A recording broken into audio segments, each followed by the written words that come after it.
think there was fire. I think there's fire in his eyes and there's fire in his heart. You knew who he was the minute he walked out on the field. He was the figurehead.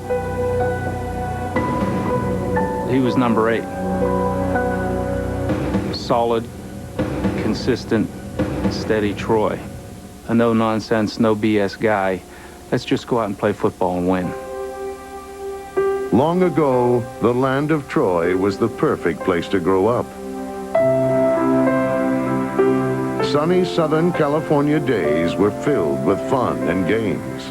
And young Troy grew sturdy and strong. A lot like his dad, a stubborn, hard-working farmer.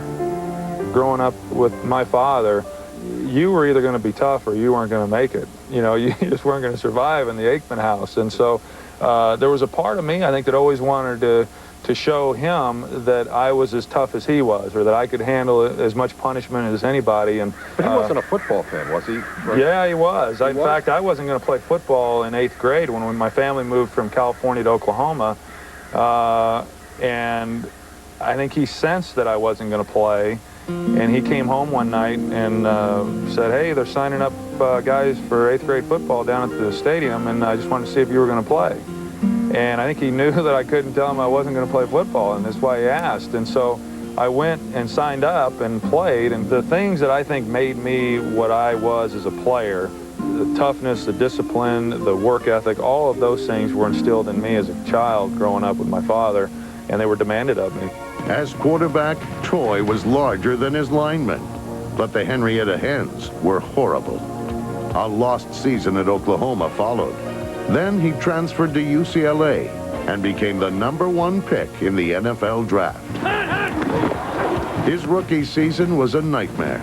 He was 0-11 as a starter. The Cowboys were beaten up, but Kenneth Aikman's boy never quit. A lot of football left. Don't worry about this. Can't go now. We'll do it again some other time, baby. My first year there in 1990, we played the Eagles at home. They sacked Troy 11 times. Blasted from behind. Oh, merciful heavens. Setting up, but he's sacked again. They've got him. It wasn't just pulling a guy down. It was Jerome, and it was Reggie, and it was Seth, and it was Clyde, and it was one right after another, and they were big-time hits. I feel like a point judge. 7, 8, 9, and out. And we lost 24-0. It wasn't that close. But every time he got up and walked back to the huddle, the guys on the field and the people on the bench on both sides knew that this guy was tough.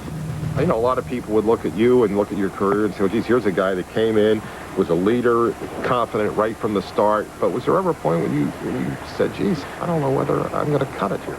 I never went through a period of saying, boy, I just don't think I can play at this level. You know, I went through periods of saying, I just don't know how long it's going to take before I can play at the level that I know I'm capable of. I thought it could take me, 6 years before I ever even got comfortable with things, but I never doubted that at some point it would happen. It's a big night, guys. Let's start fast and let's compete. 60 minutes. Let's go win on 3. 1, 2, 3, win!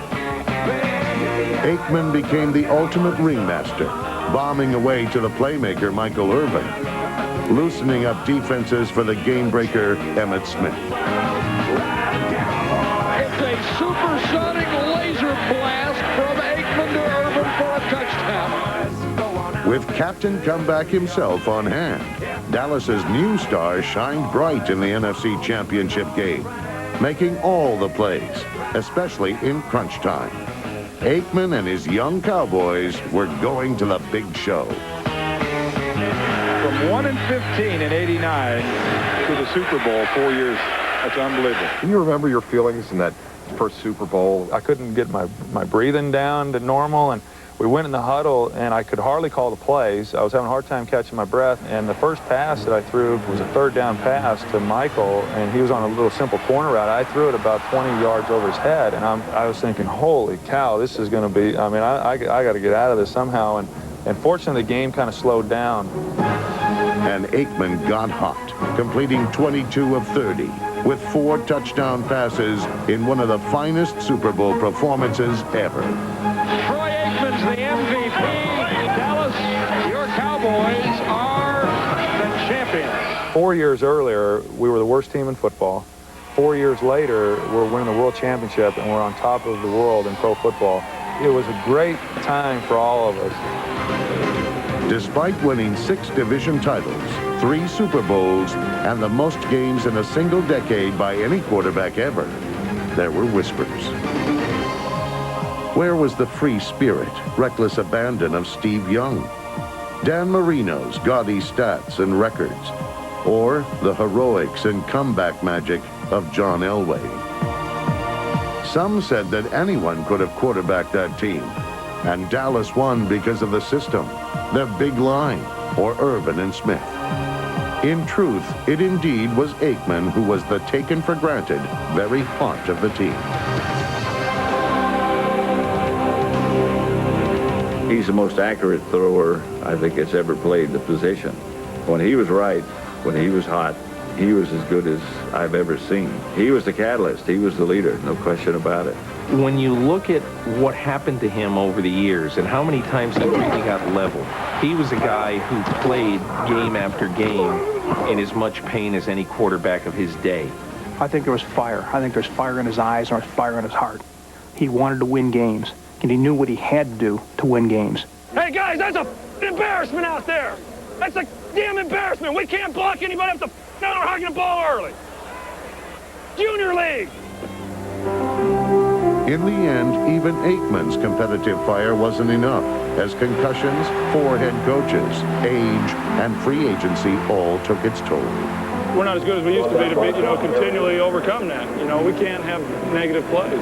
What happened, towards the end of my career was it becomes a very tormented, 16, 17 weeks when you expect so much that you don't get enough satisfaction from the wins to take the place of the defeats. Looking at your retirement, we were looking at that one like for an hour. Yeah. Were you surprised at the way you reacted to that? I think it was just the realization that it was coming to an end. And you watch it and you think that your time will never come. And so my time's come. The Cowboys is a very special organization, but it's not special because they got a star on the helmet. It was special for me because of the people behind the helmets, and when you know that that's ending, that's pretty emotional. Today I announced my retirement from the National Football League and the Dallas Cowboys. And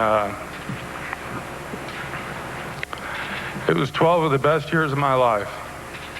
Looking back in your whole career, what's the most vivid memory you have about football? Isn't a particular play. It wasn't when I was younger. It was the first Super Bowl. I formation this time. I threw a touchdown pass to Alvin Harper to pretty much seal the game. We knew we were going to win the game at that point. Touchdown, Cowboys! I had never raised the number. I'd never done this at any point in my career.